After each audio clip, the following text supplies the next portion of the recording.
Welcome to Diary of a Fit Girl with your host Radha, the #1 show to successfully live a health and fitness lifestyle and to be your greatest self. I stared at the weighing scale in disbelief.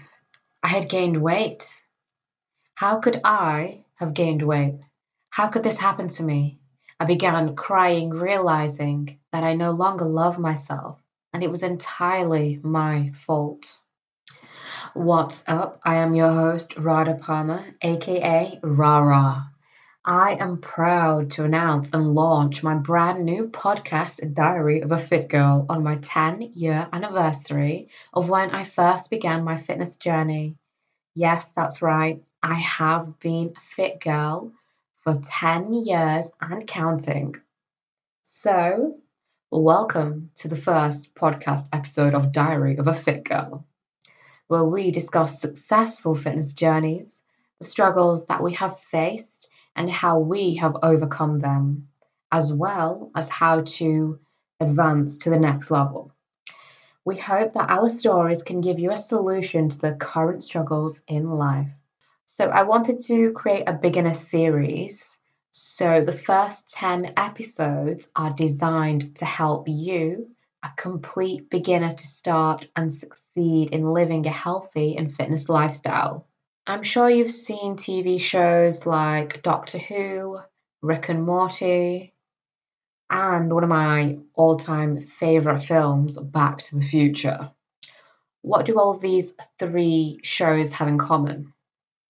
Well, they have time travel in common. So, without further ado, let's time travel back to 10 years. So there I was at the age of 18 in the bathroom, standing on the weighing scale in front of the mirror, dressed in my favorite dark red bathrobe, hoping, praying to myself that I had not gained weight. I couldn't bear to look down. Just the thought of having gained weight was terrifying to me. I stared into my reflection in the mirror, looking deep into my eyes.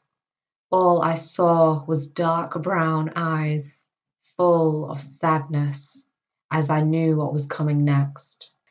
After closing my eyes and taking a deep breath, I finally opened my eyes and took one last glance at myself in the mirror. And I took a deep breath and forced myself to look down. And there it was, the inevitable. I stared at the scale in disbelief. This can't be true. The scale must be wrong. Something is wrong.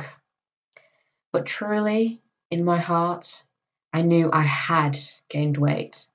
I just wasn't willing to accept it before. The result of focusing on my studies for 2 years and not at all focusing on my health and well-being while at college. I stared at the scale in disbelief. How could this have happened to me? In high school, I was in every sports club, and now this? How have I gained all of this weight? What did I do wrong? My mind was running at a million miles per hour, asking myself hundreds of questions with no answers in mind. I couldn't take it anymore. I began to cry until I couldn't cry anymore. I cried my eyes out exactly like the girls do in the films. I wanted to share this particular story with you because this was the moment. This was the iconic moment that launched my fitness journey forward. And this is exactly where the fitness journey began. It didn't start when I went to the gym. It didn't start when I bought the fitness gear or anything like that. This story is where my fitness journey began, and I'll tell you a little later on why that is. Of course, this isn't just my story. This is the story of thousands to maybe millions, maybe even billions of other girls, even guys, anyone else who is having or may have had or even maybe about to have this particular experience and not knowing what to do. Especially, this is actually something that I have seen in TV shows and films where girls will go to weigh themselves and they will be shocked by the results. It happens to absolutely everyone. This is why I wanted to share this particular experience because it's a collective experience now that I think about it. It's something we have been conditioned to do, to weigh ourselves. Why would we even weigh ourselves? Like, what is the particular point? Numbers don't really mean anything. But if we go into the conditioning, I personally do not know where that particular reason has come from why we would have to weigh ourselves. It's actually nonsense, even though they say it's a health factor. But what is an even more important factor is self love and loving ourselves. If we don't have this, then we don't have mental well being or body positivity, which is the most important factor. You could work out every single day for 10 years and still not love yourself. So, why do we associate our happiness with what size we are or how much we weigh? Why is our happiness dependent on a dress size? Well, it's obvious, isn't it? Clearly, it's obvious. It's the media and the corporations, the fashion designers saying that we have to be a certain size. If you live in America, size 0. If you live in the UK, size 6 or a size 8. Personally, I don't even know anyone that is a size 6 in their adult life. It's particularly nonsense. Like, they are putting out all these numbers that we should be when it's not even natural for someone who lives a normal life to be at that level or size, if you want to use that term. Don't get me wrong, I have had experiences throughout my whole life where I have ripped dresses in changing rooms, even when I first started modeling. I had to model evening wear, and it was a dress. I was 16, so I hadn't begun my fitness journey. And well, I ripped a designer dress. Luckily, there was more dresses for me to model, but no, I didn't tell anyone that I ripped a dress. I've never, ever, ever disclosed that I have ever ripped a garment in the changing rooms, or, I don't want to do that because then they'd probably make me pay for it. But again, this is definitely something that has happened to everybody else. I'm not the only one. And it's not just dresses. Growing up, I couldn't fit into jeans because we obviously do grow up fast. So every time I tried on new jeans, I'd be a different size, a bigger size.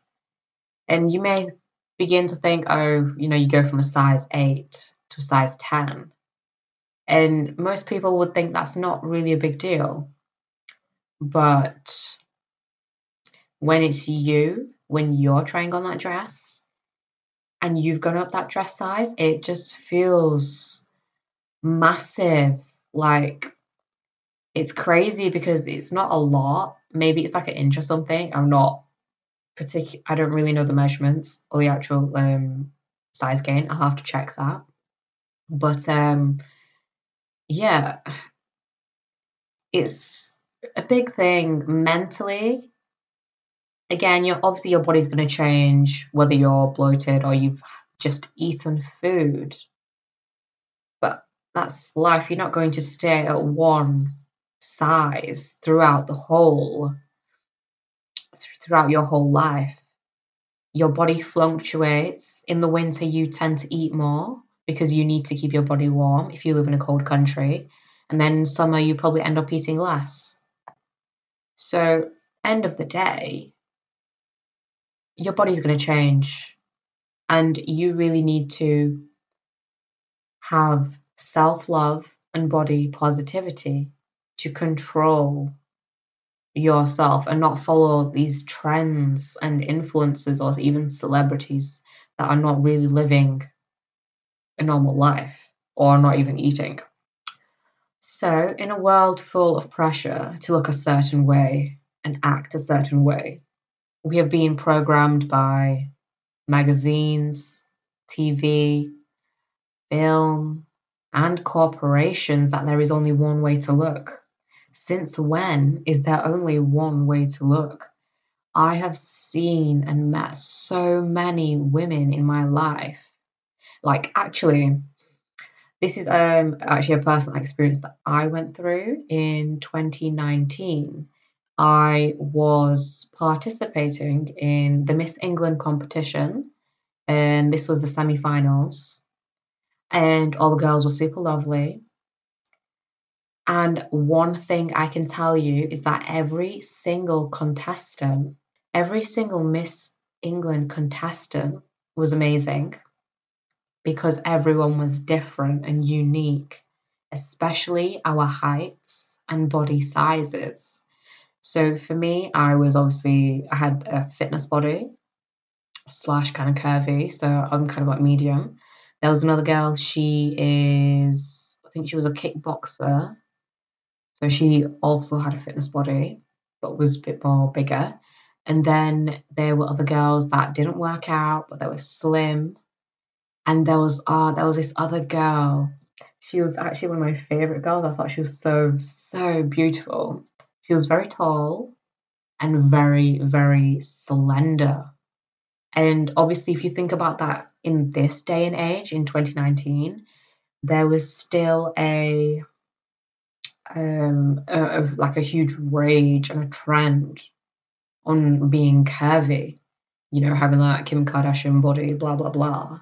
I'm telling you, I would literally just loved her body. It was so amazing. Personality was amazing too. But I want to specifically state she had like this slender body and I was just so in love with it, you know? So really what I'm saying here is that no matter what body shape you have, you are beautiful. What size you are, you're beautiful. All you have to do is own it. Don't follow these trends that are trying to convince you to be something else, to be something that you're not. Like, what's the point? You're rebelling against the world when you are yourself. So I don't know if she knew that. I wish I told her now. I wish I told her.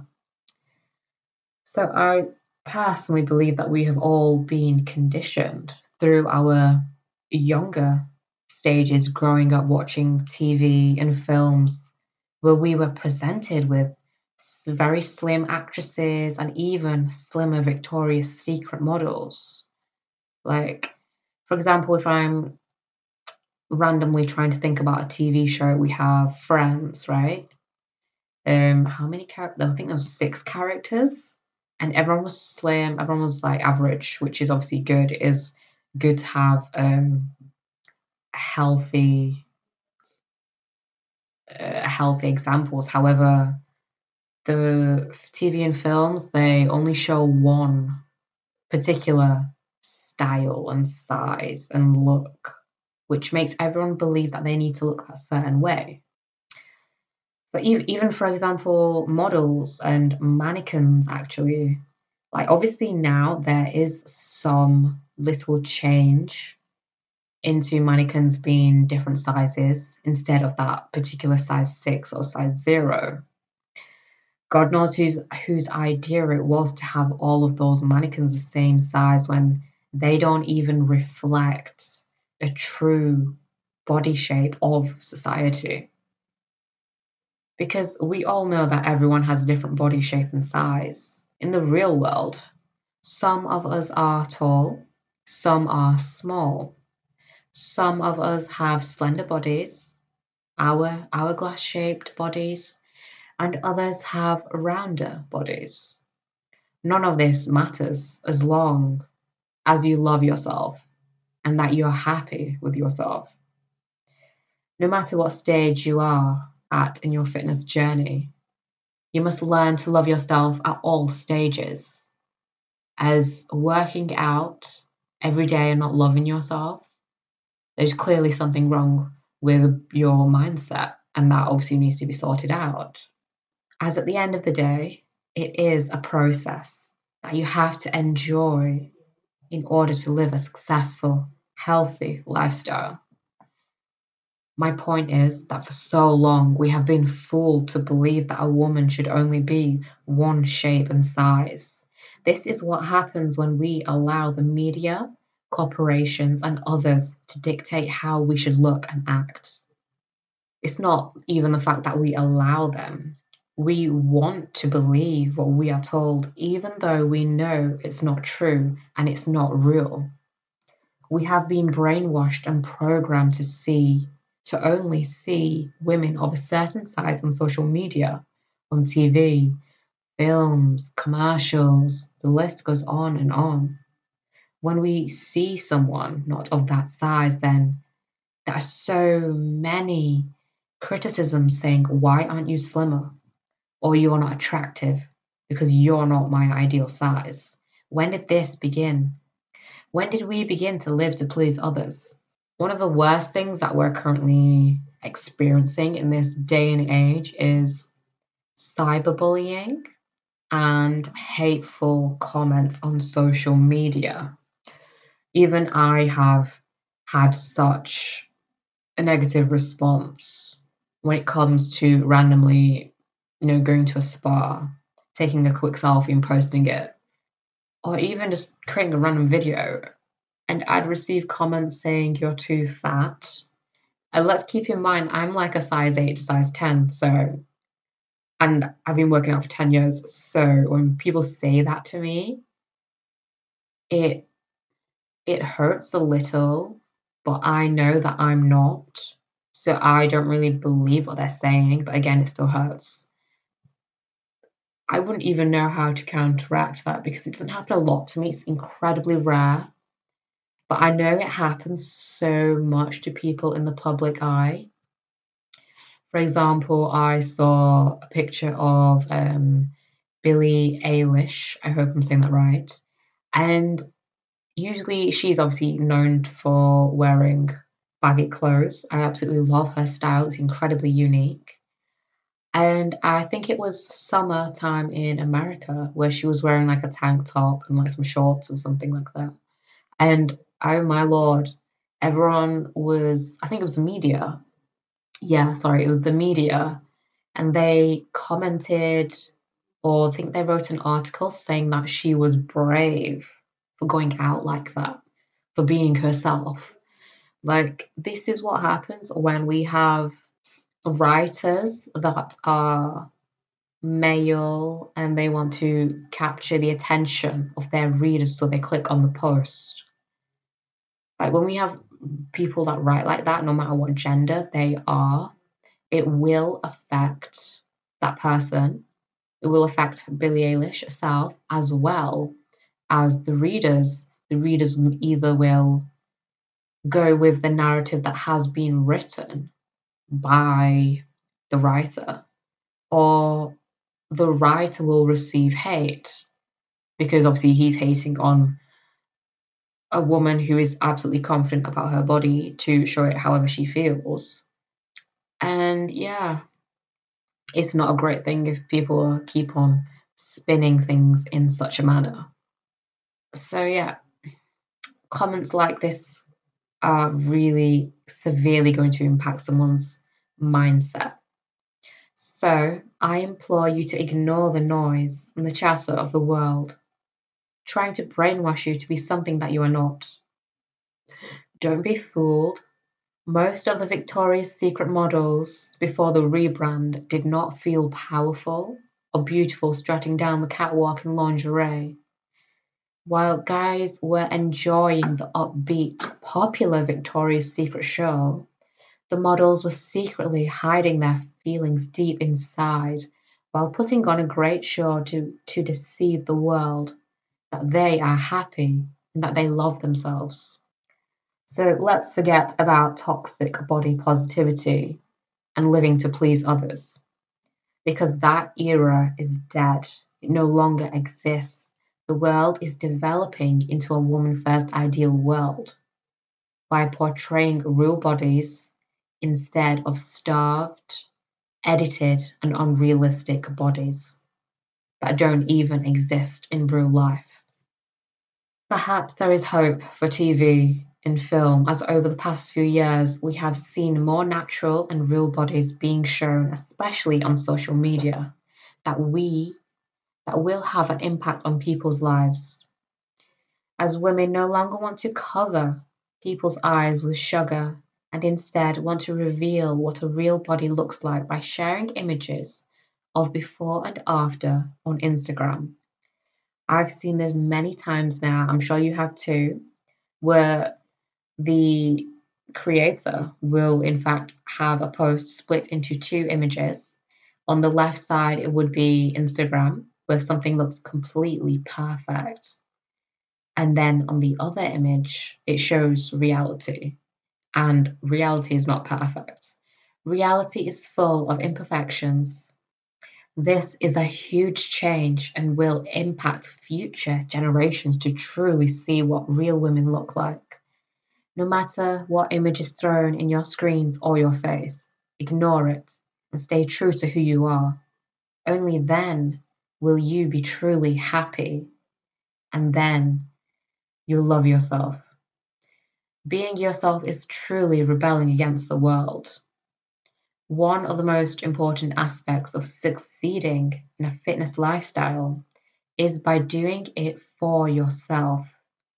If you want to lose weight for a wedding or for someone else that you will most likely fail, for example, if you have a wedding coming up or you have a holiday coming up, then losing weight for that specific experience or event, or even one of my favorites, losing weight for somebody else, for example, um, someone you're dating, or maybe someone you're married to, or someone that you want to date. This will only end in a disaster because end of the day, it's your body and your health, and you have to do it for you, not for anybody else. So when you see your favorite type of celebrity that has an hourglass body and wanting what she has, do not begin your fitness lifestyle because you envy or desire to have a certain body type to be like someone else. This will end in failure and you will most likely fail. As body types in fashion are just trends. Once the trend is over, you will desire the next body shape trend. This is a recipe for disaster. I would not recommend that you follow this.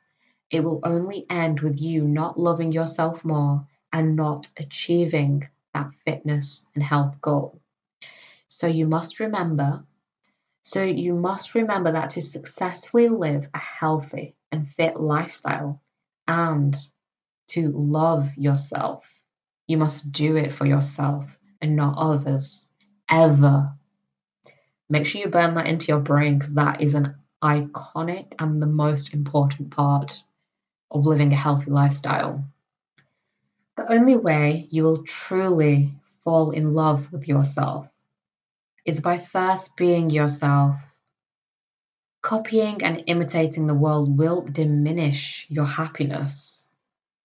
You will become one of the millions trying to be like Kylie Jenner or Kim Kardashian or someone else famous that you idolize. Why on earth would you want to be a replica of another when they are not even original themselves? There is nothing more unique in the world than you. So, before we even begin, a fitness journey. Body positivity and self-love are the most important. So you must be yourself. If you don't know who you are, feel free to rediscover who you are, because you do know who you are. It's just the world has convinced you that you don't know. So create who you are and share it with the world. The more original you can be, others will fall in love with you too, only after you have fallen in love with yourself. So here I am today, asking you to fall in love with yourself before you even love yourself. You're you, and you're perfect. I wanted to share a little quote with you by Robert Morley. To fall in love with yourself is the first secret to happiness. I hope you fall in love with yourself so you can truly be happy. Going back to my weighing scale story, once I had stopped crying, that's when I made the most important decision of my life. I said to myself, I am going to change this. I am going to start working out. I am going to go to the gym and make a change so that I will no longer feel sad and that I will love myself. And just like that, I took my power back and made the conscious decision to start working out. This is the moment that is iconic. This is the moment that changed everything. So I wanted to share another quote with you by Heather Ash Amara. Change is inevitable, but transformation is by conscious choice. So the most important aspect of the weighing scale story was the impact that it had on me, was the shock and the accountability that I felt immediately that led to the decision that I made to overcome myself. Now, I wanted to share this personal story with you because I know that others have experienced, and maybe even some of you are currently going through something similar. In fact, I have never shared this story with anyone before in my life, so don't tell anyone, it's just between us. The decision that I made was a conscious decision in my mind. I decided that I no longer wanted to feel like this anymore. And I decided to change this by deciding that I will go to the gym to work out and change my body to how I wanted it to be for me.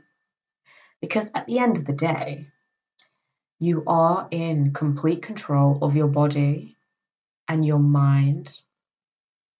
So, whatever you eat and what physical activities that you do daily to take care of yourself is entirely up to you. If I didn't make the conscious decision in my mind 10 years ago, then I probably wouldn't be here today doing this podcast for you guys. So, the importance of the conscious decision is key here.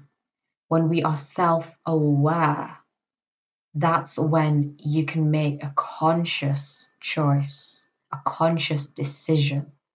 That's why, in step one of overcoming your current struggles, is that you first need to admit to yourself you don't like what you see in the mirror or on the weighing scale, and that you consciously decide to make a change.